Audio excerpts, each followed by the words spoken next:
Welcome back. This is Politics Today. Hapa tunachapa siasa.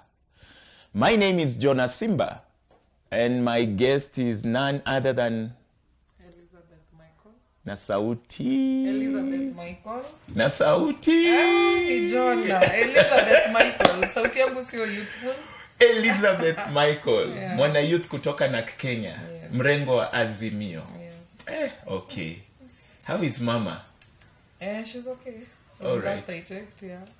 She's fine. Yeah, she's fine. She's doing well. Okay. So, we are talking about what you people are facing as the youth of this country.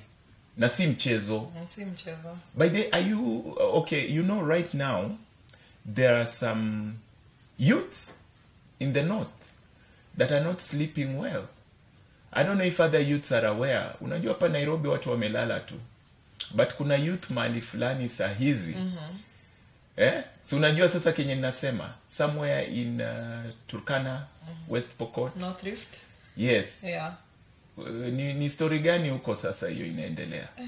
Jona, watalalaje na risasi zinafiatuka kila wakati. Okay. Like there's a banditry going on that okay, the government is working on it. But I want to speak as a private citizen of Kenya. Right. It's very sad that people have weapons and they're ambushing other people left, right, center, anyhowly.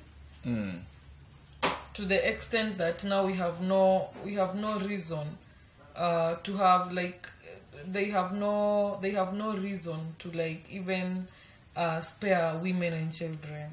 Okay. These people are like burning down schools, you know. They're shooting people left, right, and center. So in a raise concern, youths, okay, let me say like see youths peke yake, but everybody halali huko. There is no peace. Hakuna amani. Nani Kenya, and those Kenyans voted.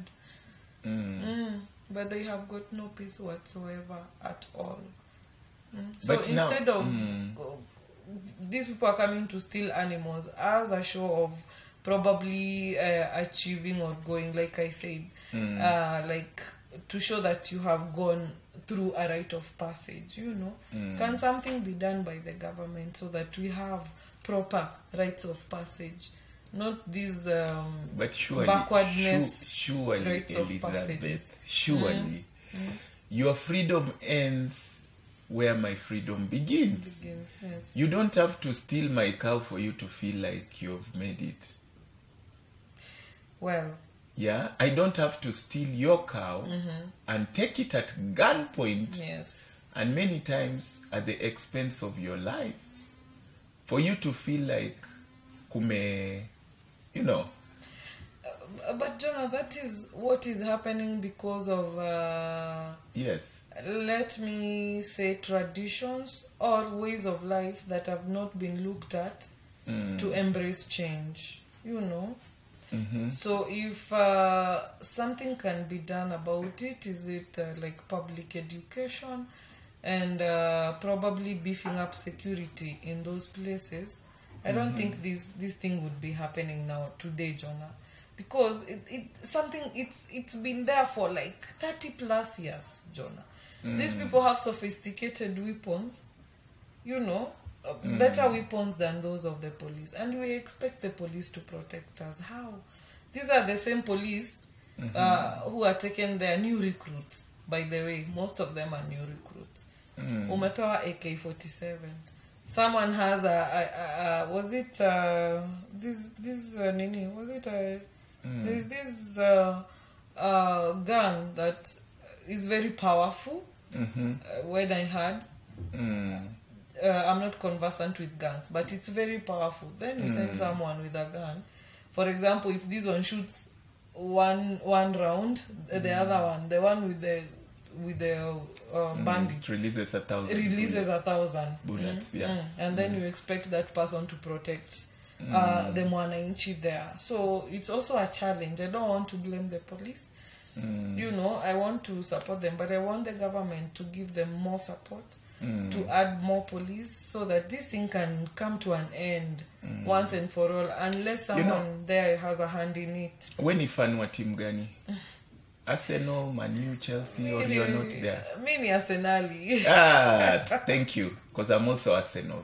But I'm talking now about a culture that looks at, banditry as a, as something, it's an like achievement, as some kind of, it's something that has gone on for years. Yes. When you hear of the Ngorokos in Turkana, and then you come and hear of the Pokots, and you come and hear of the Samburus, and then you hear of the Njemtsis, somewhere in Tiati thereabout. This thing is, and you've not even touched on the Marakwets. Yeah. It's more like community, which community is stronger, which youths are stronger. Yeah.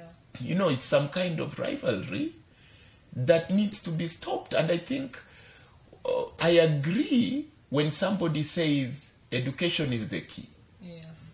When you take education to these people, when you open up the area for development, these things zitaisha.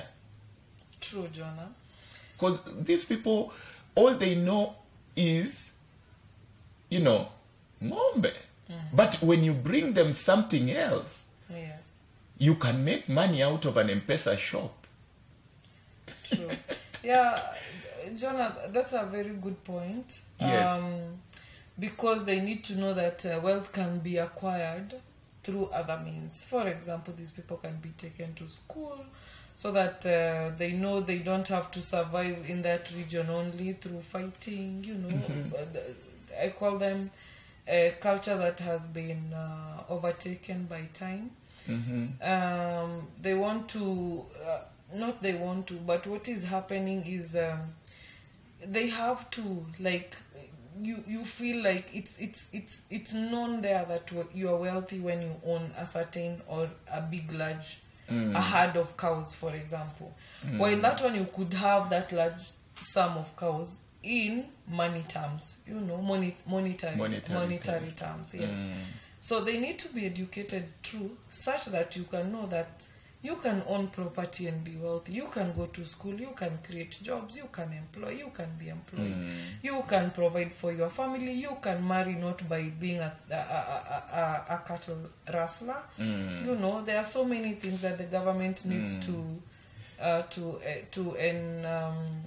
educate the people there in the North Rift so that they can embrace, and then we can have the change. Because 30 years of banditry and rustling is so much time, waste of time, and lives. Too much water under the bridge, and insecurity also. Now, there's this talk that leaders are involved in that. You remember there was this issue of those people who were arrested, and then one of the leaders there went and bailed them out. He went and bailed them out. Actually, he was arrested. He was called in to write a statement. He got arrested, and then he was released. But there's always been this issue of leaders and wealthy and, cartels and bigger forces involved in this banditry thing. Yes. You're thinking of 200, 300, 500 cows. And then you're looking at what you've just said, some machine guns, which you cannot even pronounce the names, but these people own them. It's serious. It's like there is another force behind it. I don't know whether this explains why it's very difficult to stop it. Is it just culture, or is there an issue of leaderships? Well, Jonah, in my perspective, right, I think as much as we want to bring in tradition, there might be other underlying causes of which they are triggered. I might also say they are triggered by this, for example, let me use the word, let me say per se leaders or wealthy people from that region who benefit from these places being unsteady. Right. if this person is very poor, these people there, okay, I don't know how to rate their wealth, but I want to assume they look like they're probably most people say they've not gone to school, but they're taught how to use weapons. Now, when you look at the weapons these people are using, they're weapons that are very sophisticated and very expensive.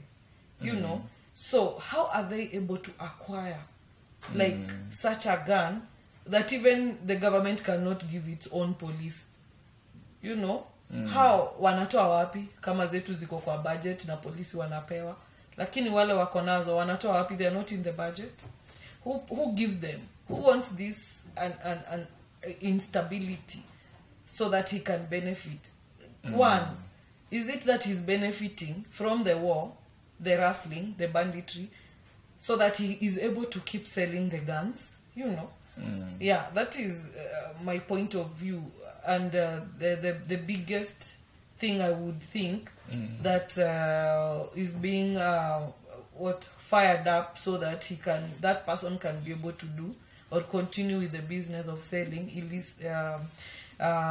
firearms, illegal firearms. Okay. Yeah. I think also there's when you talk of reducing that menace of banditry. Yes. I don't know whether that giving the 3-day ultimatum, you remember the 3-day the president gave? Yes. I don't know whether they even found enough young people there. 3 days you are giving people room to run away. Yeah. And guess where they will run away to? Uganda. The neighboring... yes. Unless President Museveni now chases them and it becomes a joint thing between Museveni and President Ruto, so that when they rush to Uganda, they are pushed back. Yes. But many of them in those 3 days must have, infiltrated, must have crossed the borders. Yes. You do your operation, then after you are done, they come back again. Was that really? Jonah, there's a contradiction or a problem in that. And by the way, it's a spiritual issue also, because they are also community seers. There is the issue of the community seers. When you slaughter a goat, there's a way they look at the goat and tell you this thing is coming that way. Those community seers. Yeah. So they must have told. They look at the matumbo wanakwambia inamaanisha kutakuwa na hii, kutakuwa na hii. So wanawaambia hao wanakuja, tumeangalia hii matumbo ya hii mbuzi, mazeni kubaya. Hebu mujitoe. Yes. So when you give people 3 days, obviously they will go to their seers and all those manner of things, and people will run away. Yes, true. Well, Jonah, the 3 days period given by the government to surrender the illegal firearms, right? People are saying it is not enough time because if they have like nyumba kumi. And the leaders in the community, they are supposed to sit the people down also to talk to them so that they agree to release the firearms to the government. That is one. Two, also, there is this issue that they have given them time to hide the weapons. So they will, for example, there are some who will find places to go dig holes, bury their firearms. After the raid is done, they will go back for their firearms. Because, yes, Jonah, if you tell me to surrender, I'm not sure if Jonah, my enemy, has surrendered. There has to be all the communities have to surrender, but not just one community. That is another challenge too.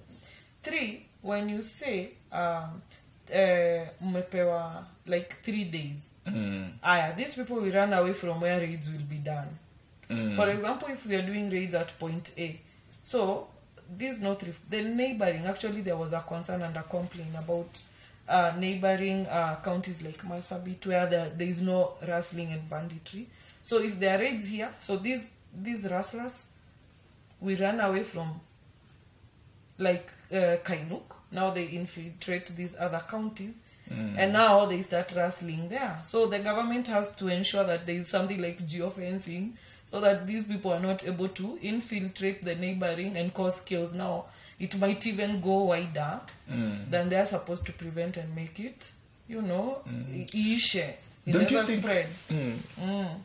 Don't you think it's high time the government ijenge ma university huko, ma youths waende huko intermarry, watu waende waolewe na waoe huko, so that the cultures now learn from Jonah, unajua kuna watu kana wanasoma huku like at the University of Nairobi. I have who are they college mates who are from Turkana, as far as also South and North Sudan. So I don't think it's an issue of having no, but it's really unfair not to build even one university that side. Development, because if you have a university, if you have things that look like development, you will give people something to concentrate on. Now there is no school, there is no university. By then, I'm told some of them were taking over the schools, the little schools that are there, those bandits. Wanafukuza everybody and they take over and they live there they live there with their families. There was an issue where they took over the school and they were living there with their families. It would be tricky to live because there's police doing there's like, Jonah, I wouldn't come to raid and then I chase you away and live in your house. See, police will come and get me. And I'm the person who perpetrated that crime. Yeah, but I'm told these people have the audacity to do that. Well, I'm not sure, but if they have the audacity, then there is somewhere we are going wrong. Right. There is somewhere we are going wrong, because that is too much waywardness that is being allowed to happen. Or whom does that bandit know that they can comfortably, take over a school and live there comfortably? It's it raises questions a lot. But when you come to speak about building universities there and other things like schools, schools are there, hospitals. But now hospitals. Also, Jonah, you need to understand that those are places that are not densely populated.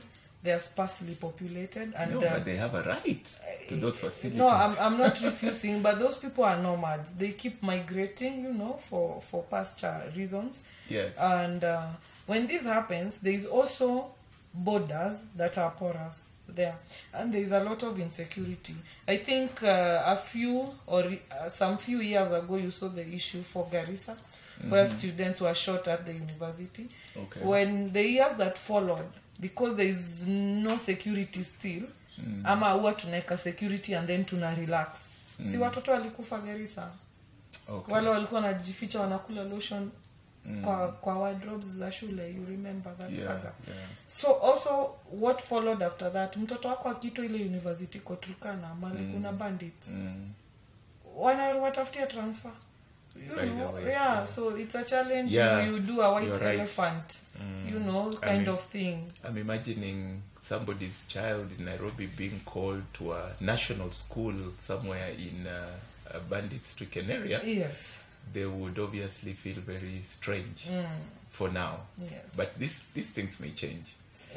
It's tribalism an issue, because we need to open up the region for intermingling. Is tribalism an issue? As a youth, do you have problems? I mean, is tribalism an issue? Have you heard of things like ethnic profiling or no? Yeah, well, Jonah, I think that is what is eating us Kenyans. There's a lot of ethnic profiling, which is stemming from political. Every time we have politics, there's ethnic profiling, which is bringing now the political profiling now.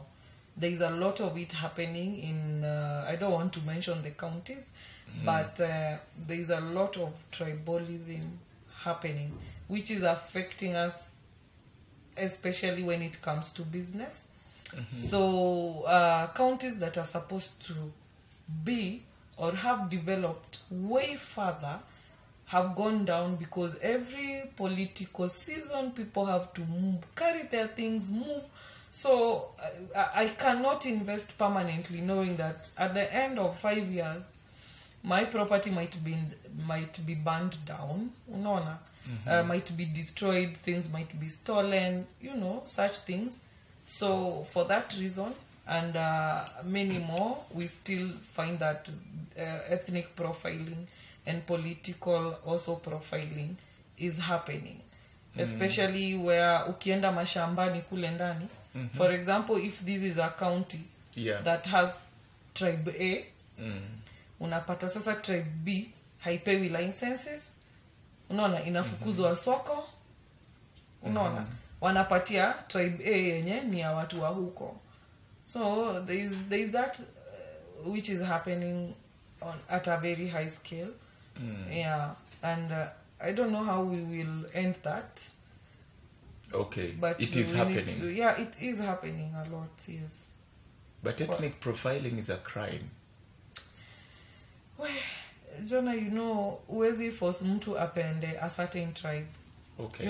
I think also we have grown in cultures that you're told this tribe is not good, instead of raising a child the proper way by telling them not about tribe or skin color. If someone wrongs you, let it be that it is Jonah specifically who has wronged you, but not tribe. This tribe has wronged you. Usi generalize because of tribe or with tribe.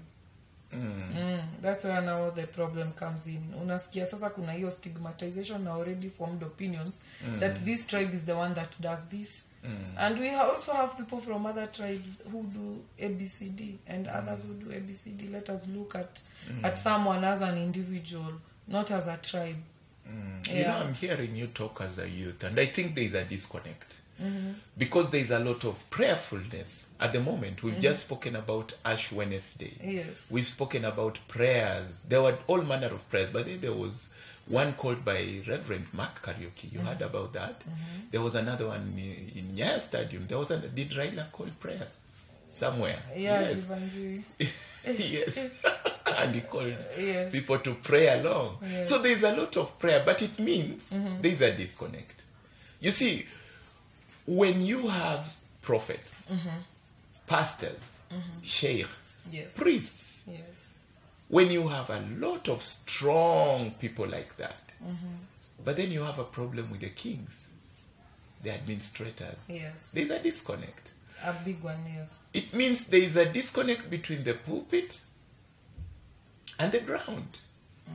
And you youths, you need to be the ones now who should take up the mantle, embrace the teachings, and maybe teach the generations that have gone before that, hey, you need to be obedient to the word that is taught to you. Because right now, almost all the leaderships around will tell you they are obedient to God. But there is a disconnect. Corruption is an issue. Yeah, true, Jonah. The issue is this. If today I decide I'm a Christian, I might be an atheist. Yes. But if I'm an atheist or something, then I don't believe in a certain thing. Like they believe that there is no God. When it comes to Christians, people hide in so many things by saying that also we are praying. But who are you praying to?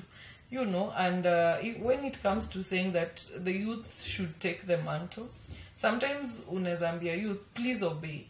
Then it's like, youth atakuuliza tu, are you gagging me?